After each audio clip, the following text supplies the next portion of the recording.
Hi, this is Diana from Yarneddies Crochet, and today we are working on part 3 of the Colorblock Granny Stitch Cardigan.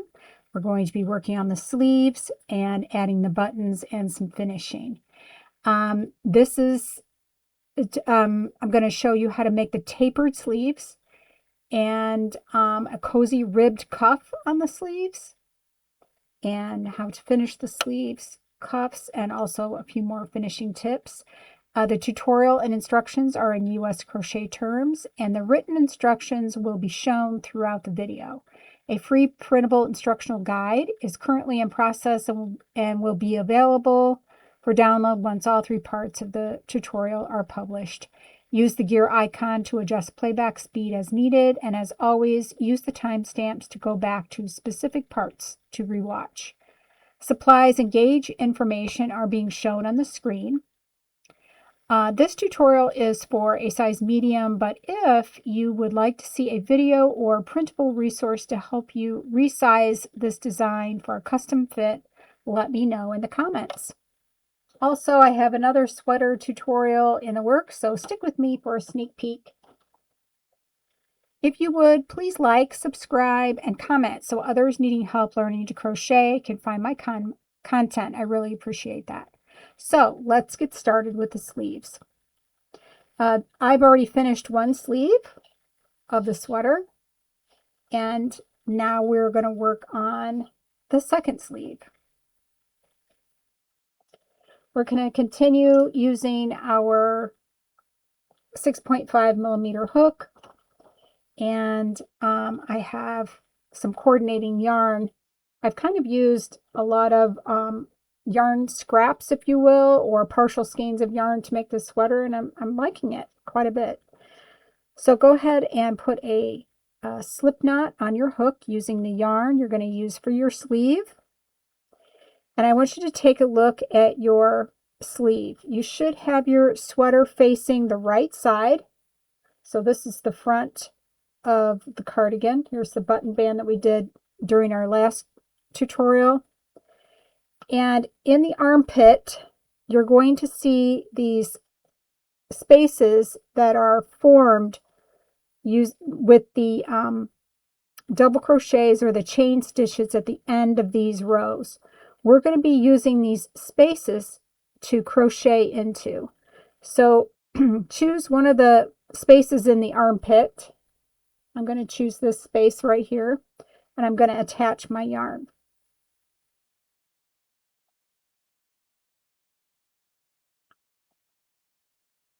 Go ahead and chain 3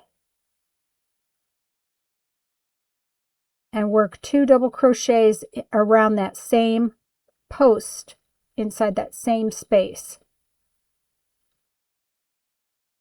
Now we're going to skip this space here, and we're going to work a double crochet granny stitch, 3 double crochets in the same space in this space right here. So go ahead and work 3 double crochets.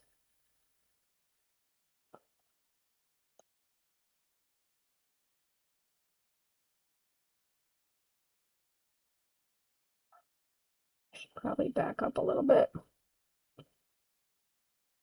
We're going to skip this next space here. 3 double crochets into the next end row space.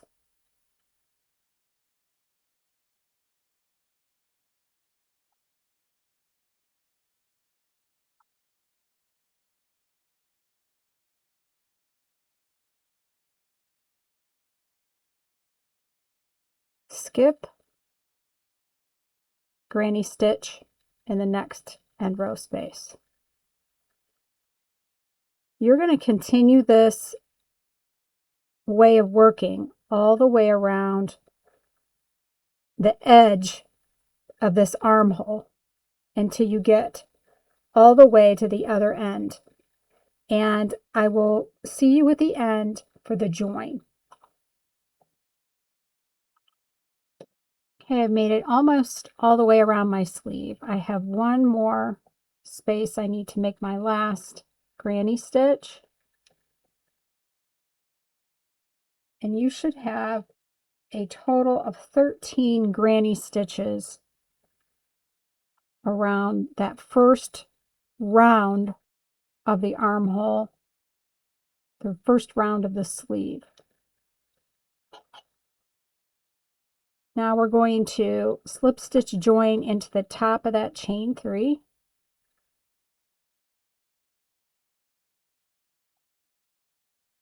And now we're ready for round 2. So I'm going to turn my sleeve.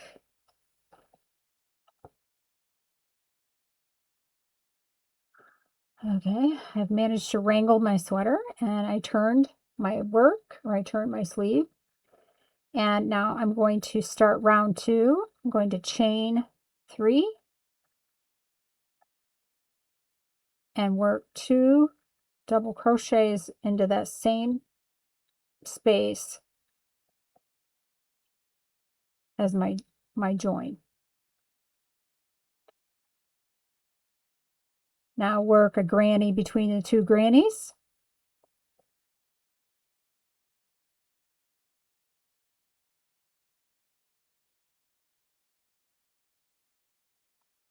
And continue working in this way all the way around. I will meet you at the end of the join.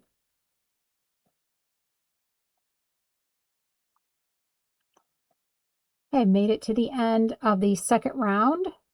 I'm going to slip stitch to join, then turn my work.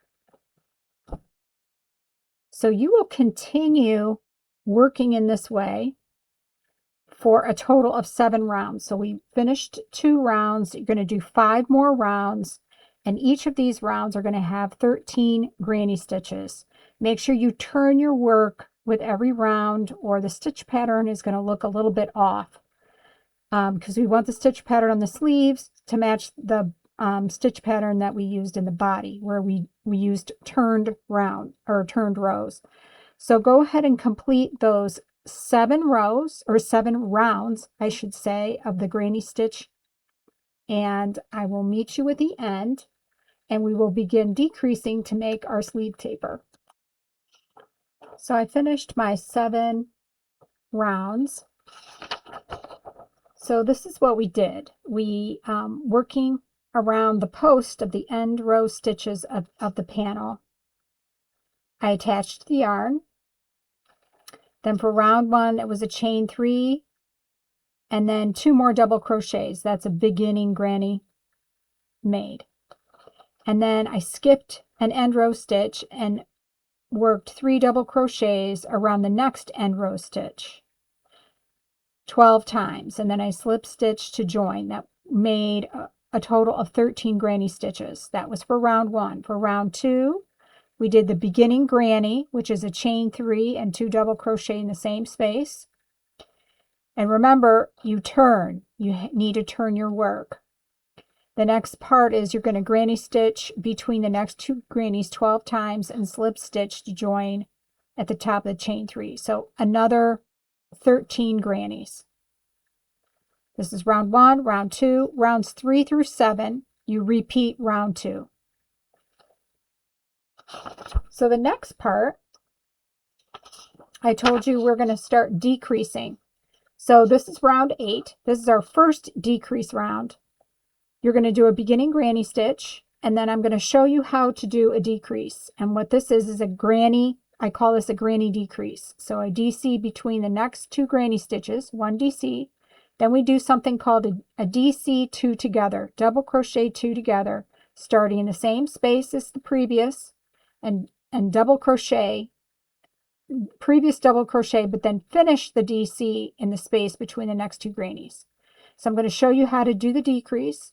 Then we go on and do 10 more granny stitches and slip stitch join. So we decreased 1 granny stitch. The previous round we had 13 granny stitches. Now we're going to have 12. Now round 9, we don't do any decreasing. It's just a granny stitch between each of the grannies.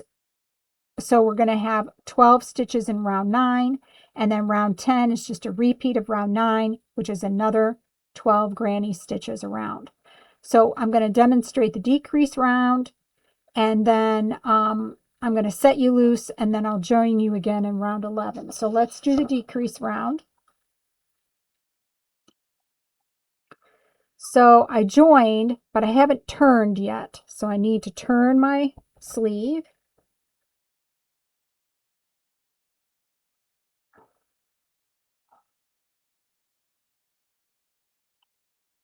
I'm going to chain 3. This is my beginning granny stitch. So I just do the chain 3 and the 2 grannies, or the 2 double crochets. That's my beginning granny stitch. And now we're going to do a decrease. So what that is, make sure I have plenty of yarn here. We have a, we're going to do a double crochet. Then we're going to do half a double crochet. So I'm going to yarn over. I've got 3 loops on my hook. I'm only going to pull my yarn through 2 loops. Then I'm going to yarn over again, go to the next empty space, pull through, yarn over, pull through 2, and then finish my double crochet. Then I'm going to double crochet again in that same space. Look at, I missed a double crochet there. I got to go back and fix that. I'm not going to do it now, but let me do the decrease one more time. Glad it's at the end. It's at the end of the row, so it'll be easy to fix. So I started with my beginning granny. Here's the next space between the 2 granny stitches. We're going to work 1 double crochet. Now we're going to do 2 double crochet together. We're going to join these 2 spaces. So I'm going to yarn over, pull up a loop, yarn over, pull through 2. Do not finish that double crochet. Yarn over, go into this next space, pull through, pull up a loop, yarn over, pull through 2, yarn over, pull through 3 loops on your hook and finish that double crochet. Then add another double crochet into that same space. So if you look at the top, you've got 3 stitches. There's 1, there's the 2 double crochet, the double crochet 2 together right here is 2, and then there's the 3 stitches. So we decreased by 1 granny stitch, but we combined these 2 spaces together. So that's a granny decrease. Then I'm in the next stitch, I'm just going to work a regular granny between the grannies.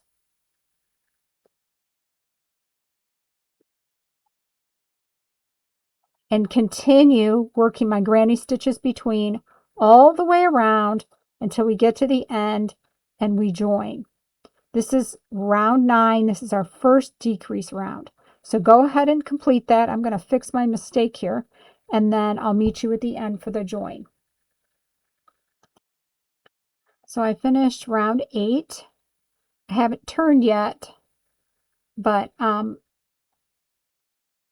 I'm going to turn my work. And round 9,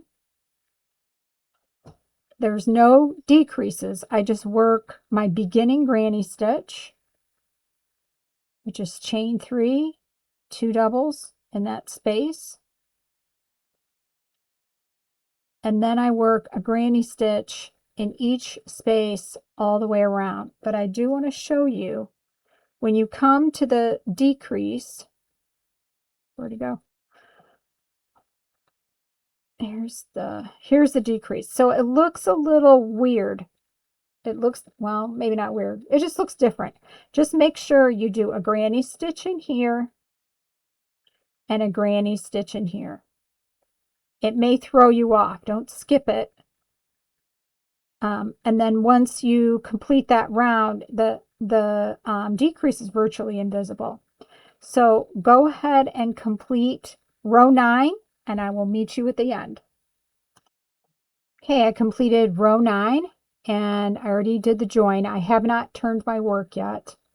As you can see, this is what doing your granny stitches on either side of the decrease looks like. Now I'm going to turn my work. And round 10 is you're not doing any kind of decrease. So all you do is you start with your beginning granny, which is a chain 3, 2 doubles, and then work a granny stitch in between all of the granny stitches all the way around. At the end of this round, you're still going to have 12 granny stitches. So go ahead and complete round 10, and I'll meet you for the next decrease in round 11. I finished round 10, and now we're going to start round 11, which is our next decrease round.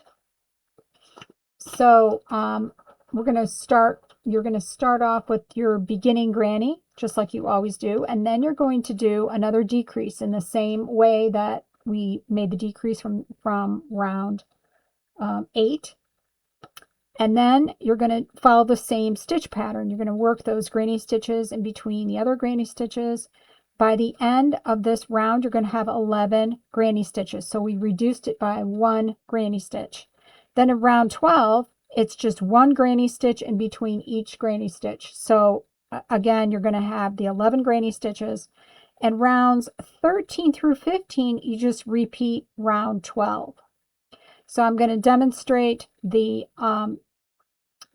decrease, the granny decrease again, and then I'm going to set you loose, and you're going to complete all the way to round 15, and then we'll have another decrease. So I've already turned my work. I've slip stitched and turned my work. Beginning granny.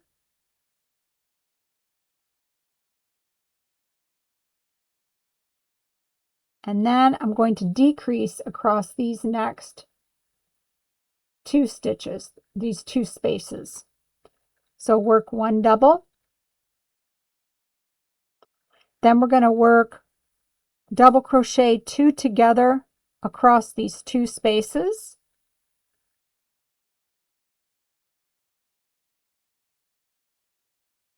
And then another double in that same space.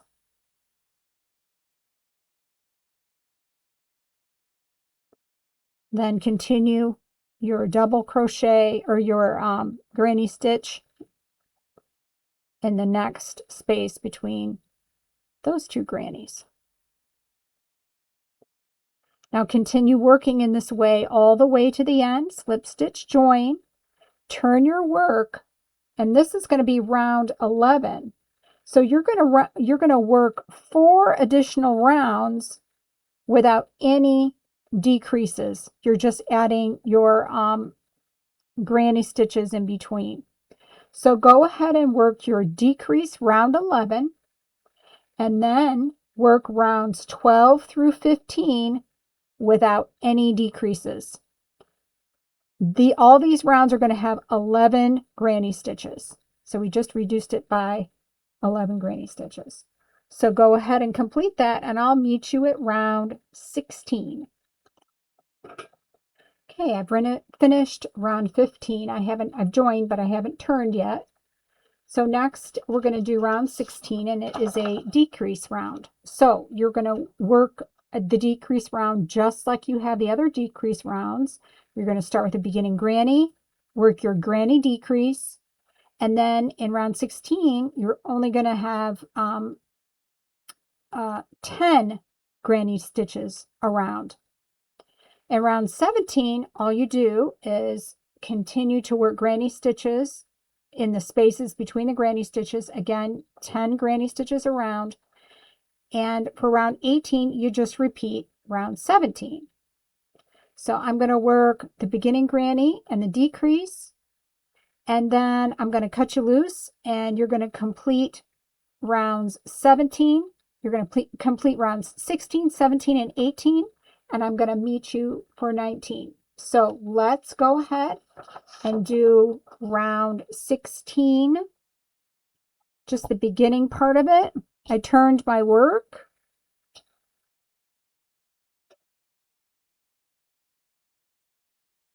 Beginning granny. Chain 3, 2 doubles.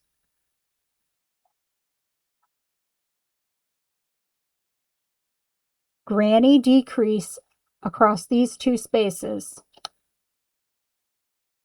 Work a granny stitch or work a double crochet. Then you're going to work double crochet 2 together across these 2 spaces here.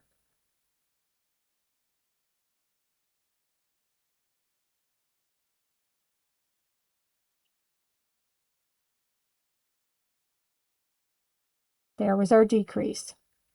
Then as I continue the round, I will work granny stitches in these spaces. So go ahead and finish round 16, 17, and 18, and I will meet you for round 19. Okay, I finished round 18. I joined. Now I can turn my work, and I did want to show you, I'd like to mark all my increase rounds with just stitch markers. It just keeps me on track. The next round is round 19. It's going to be a decrease round. It's going to be our last decrease round.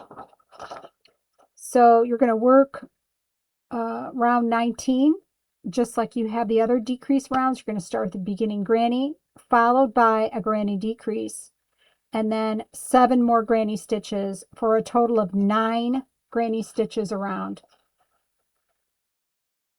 That's round 19. For round 20, all you do is do 1 granny stitch in between each stitch. But do not fasten off because we're going to start the cuff directly from round 20. So go ahead and work round 19 and round 20, and I will meet you for the beginning of the cuffs. I've completed my 20 rounds, and you can see my 4 decreases.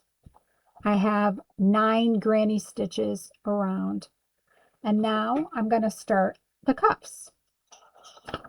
So round 1 of the cuffs, from right where you are right now, you're going to chain 11, and then you're going to single crochet in the second stitch from the hook and in the rest of the 9 stitches in the chain. You're going to end up with 10 single crochets, and then I'm going to show you how to slip stitch into 2 stitches around the edge, and then turn your work to start round 2. You're going to skip those 2 slip stitches, and then you're going to single crochet back loop only in the next 10 stitches. This back loop only texture forms your rib. At the end of the row, you're going to chain 1 and turn. You're going to end up with 10 single crochet back loop only stitches and 1 chain stitch. Then round 3, you're going to single crochet back loop only in the next 10, slip stitch in the next 2 stitches on the edge of the sleeve and turn. And you're going to repeat this ribbing pattern, these rows 2 and 3 around the bottom edge of the sleeve until you get all the way around, and then you're going to fasten off, leaving a long tail. And then I will show you very briefly, hopefully briefly, how to use the mattress stitch to finish up your sleeve. So let's get started on round 1. I shouldn't say round 1, it's actually a row.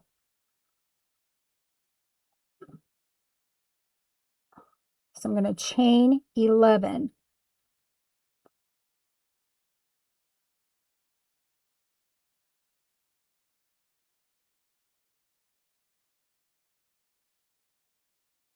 There's the V's. If you flip it over, you can see the bumps. When I do my ribbing, I like to crochet, do this first row into the back bump of the chain. So you're going to work a single crochet into the second back bump from the hook. and in each back bump all the way down the chain.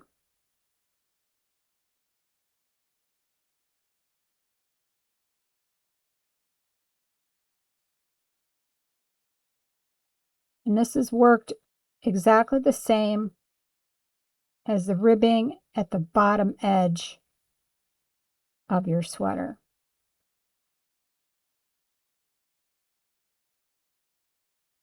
What's different is just slip stitching into the stitches at the bottom edge of the sweater. It looks a little bit different.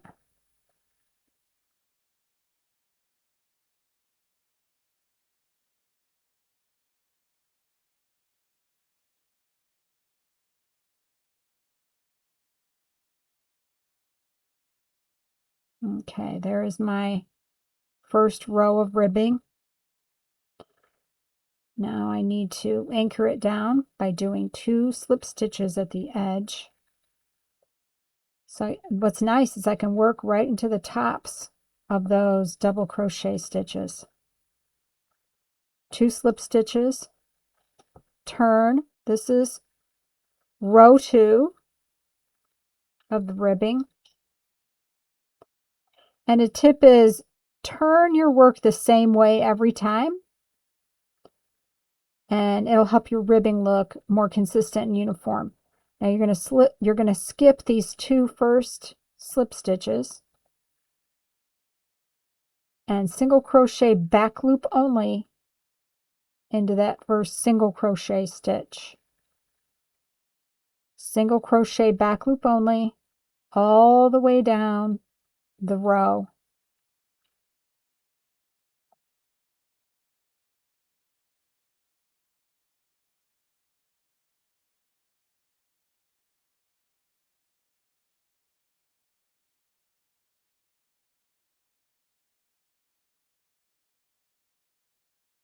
Here's the last stitch.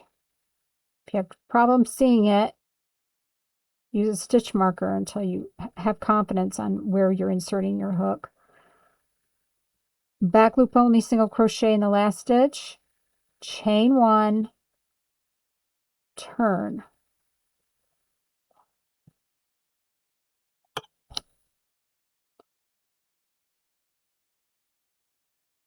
Next row, back loop only, single crochet into that first stitch,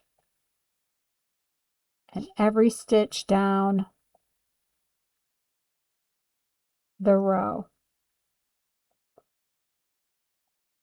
And when you get to the end, you're going to slip stitch into the next 2 stitches, which would be these 2 stitches here.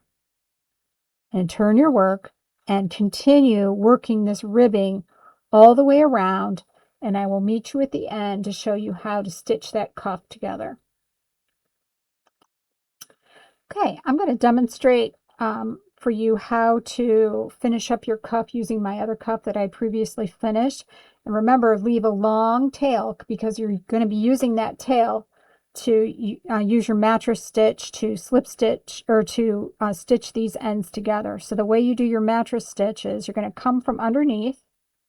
Oh, I forgot to tell you, turn your sleeve inside out. So you're working from the inside rather than the outside. So go ahead and insert your hook from underneath into the side or into the stitch of one row and underneath of the other row. And I'm going to have you do that again. Go through both loops of that stitch on the end of that row.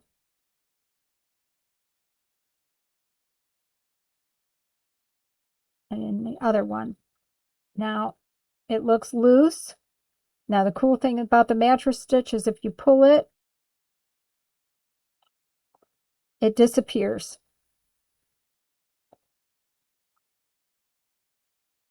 Come from underneath.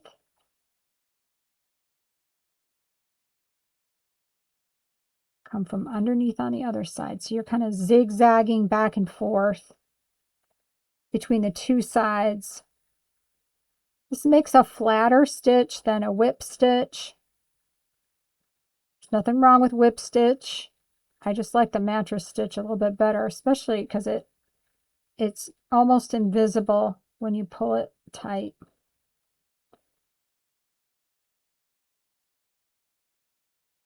So I've got like 3 or 4 stitches there. I'll pull it, and you can't even see it from the other side.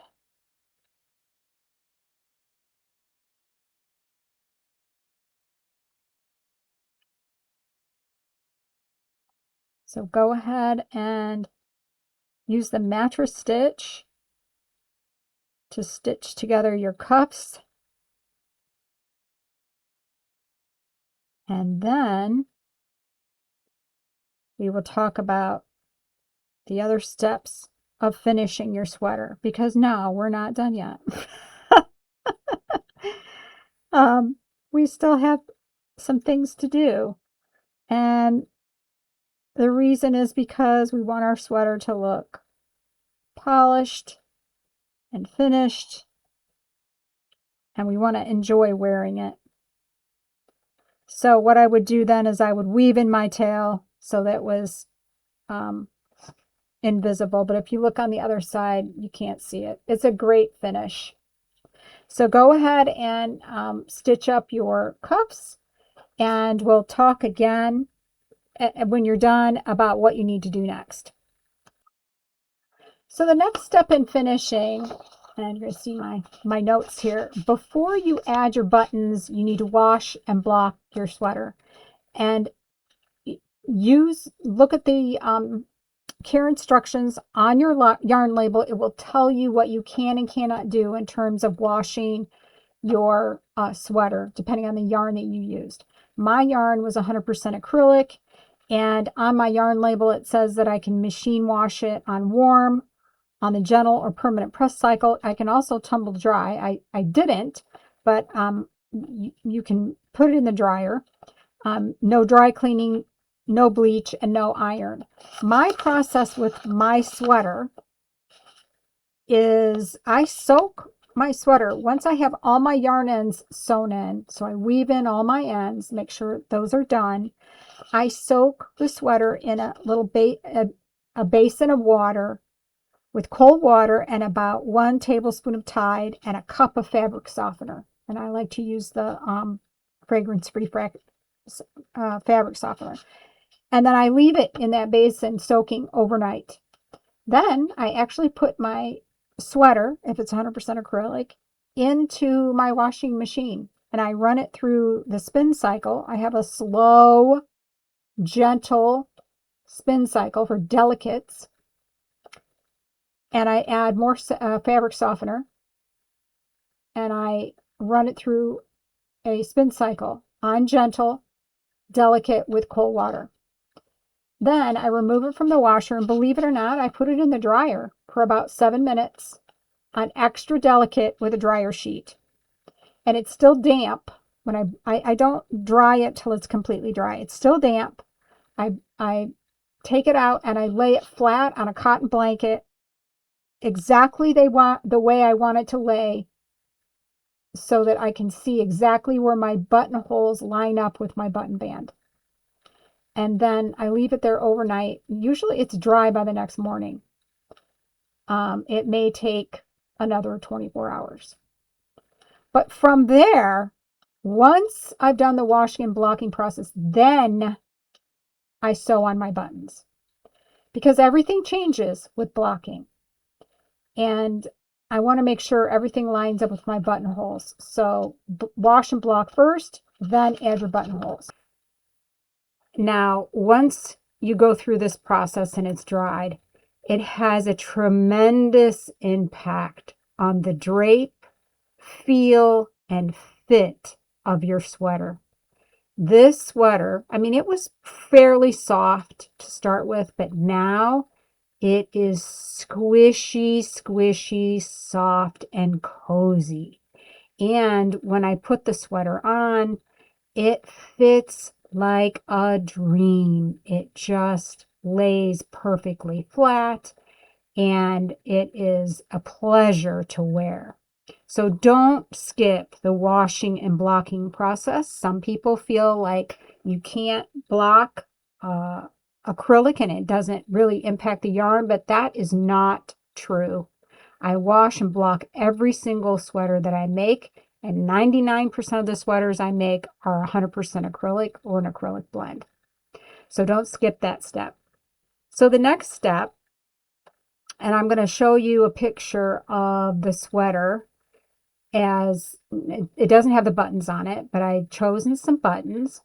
And the next step is to mark your buttonholes with pins. And you lay the sweater flat on your table. And I just poke a pin right through the center of where the button would be when with the buttonhole on top of it. So I mark all of my buttonholes with pins like this. I have mark all my buttons.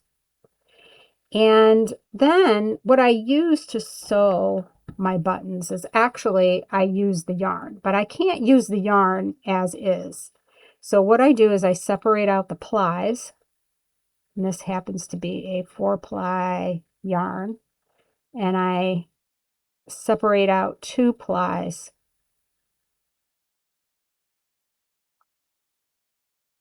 And I create a matching yarn or a matching yarn thread, if you will.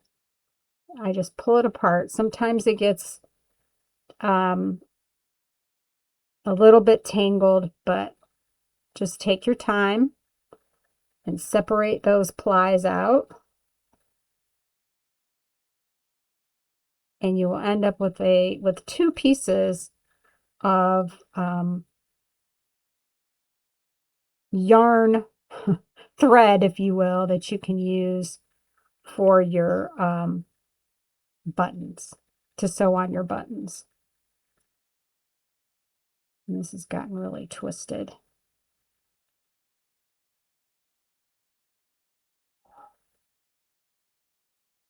All right, so I have a length of yarn.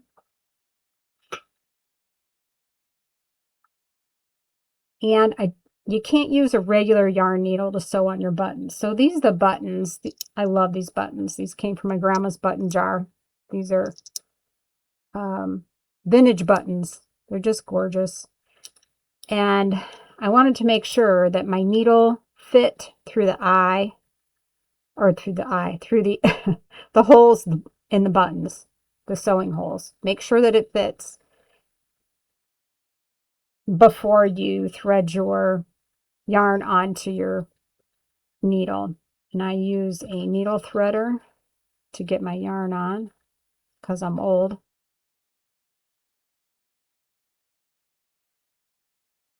Hopefully this works. Oh, it did. Yay.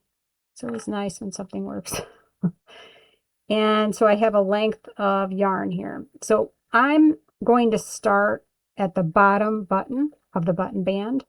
So I'm going to pierce the button band, and I'm going to leave a tail. I don't make a knot or anything. I just leave a tail because I'm going to weave in that tail. And then I just proceed to sew the button on like I would any other button.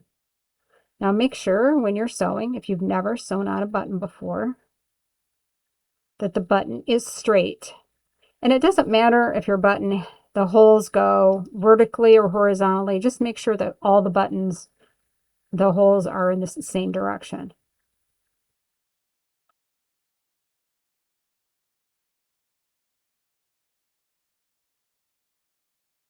And what's nice about using the yarn to sew on your button is that you have a perfectly matching thread.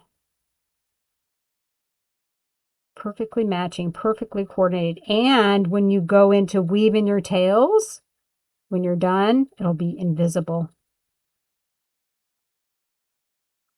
So because this is pretty thick, I think I will do just 3 times. Sorry if I went off camera there a little bit. This is awkward. Make sure that I get my buttons straight. I still have my pin in there. I'll take that out.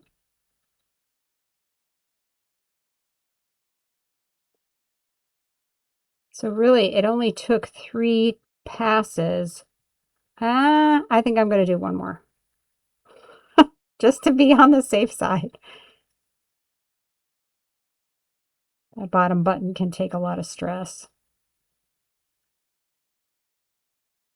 Sorry if I got off camera again.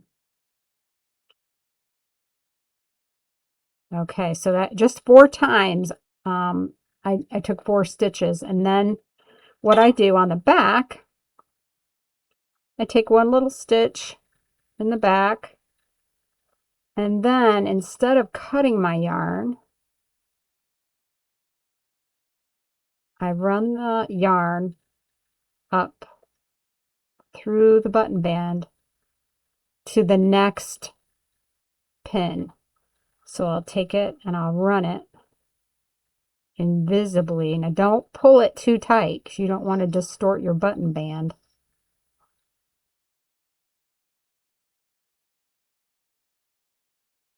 But this way, you don't have ends and you don't have a bunch of threads that you need to cut and rethread.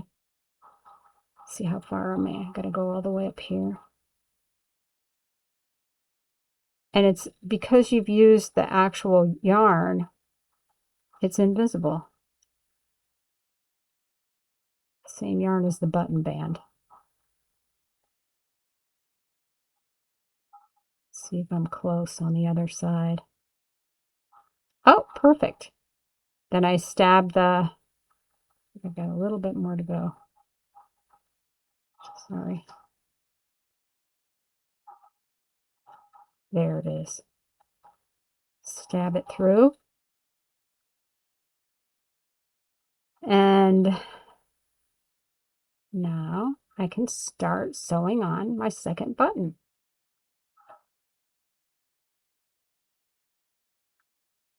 Thread it through. Line it up. Make sure it's lined up the same as your other button. Take that first stitch and get lucky and stab it through.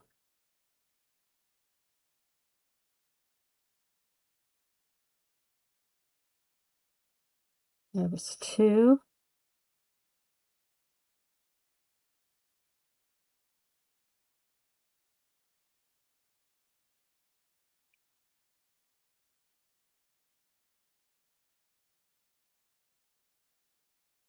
That was 3. At this point, I'm going to take out my pin I was using to mark. And one last one.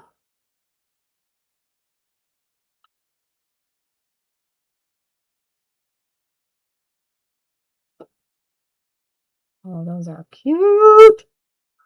All right, now I can stitch my way up to my next button. So that's how you sew your buttons onto your sweater. So go ahead and sew your buttons on. And all you need to do after that, when you're done, is to weave in your tail. And if you're run out of yarn, because you made 2 different threads, you've got extra, another a piece of the 2-ply thread that you can use if you need to continue to sew those buttons. So continue to do that, and I will meet you at the end. So your buttons are sewn on, your ends are woven in, your sweater has already been washed, so it's ready to wear. Congratulations on tackling a crochet sweater. This is a big deal. My hope is that your sweater fits and you enjoy wearing it and getting compliments. If you are interested in a resource to adapt this sweater for a custom fit, let me know in the comments. Now, give me a couple of days to finish up the free written instructions, and I will link it in a pinned comment, and I will alert you through a community post. So be sure to hit the notification bell so you know when the written instructions are dropped.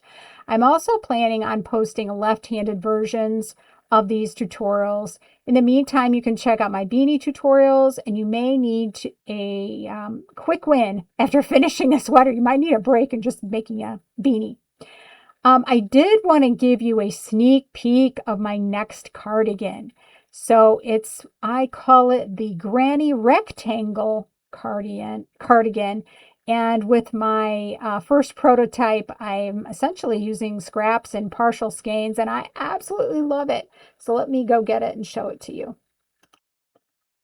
So sweaters making is a bit of what I call controlled chaos because you do have some ends, but I love these colors.